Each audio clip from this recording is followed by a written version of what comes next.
भक्त और भगवान। बड़ी सुंदर सत्य कथा है ठाकुर जी महाराज की। सूरदास जी तो जन्म से अंधे थे, पर भजन की महिमा तो देखो। जब वो भजन करते थे तो बालकृष्ण उनके सामने बैठकर उनका भजन सुनते थे। हम आंखें होकर भी भगवान को देख नहीं पाते और सूरदास जी अंधे होकर भी देख लेते थे।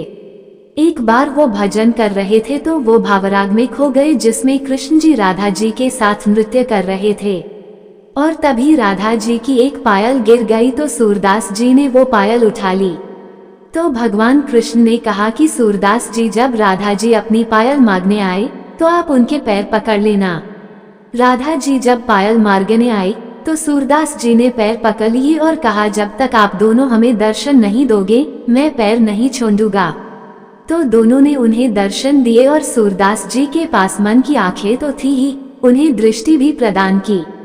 और जब वो दर्शन देकर जाने लगी तो सूरदास जी ने कहा कि ये आंखें तो ले जाओ।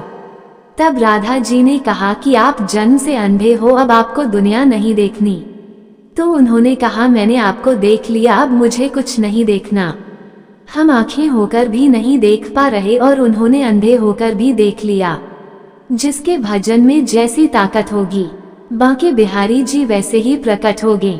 भजन की उम्र नहीं होती है, तो जिसने बचपन में जवानी में भजन नहीं किया वो कहे कि मैं बुढ़ापे में भजन करूंगा, बहुत मुश्किल होता है तब कर पाना। तो भगवान भी कहते हैं कि जैसे तुम मुझे ये अपने जीवन का बचा हुआ समय दे रहे हो, वो भी आपके साथ वैसे ही करेंगे।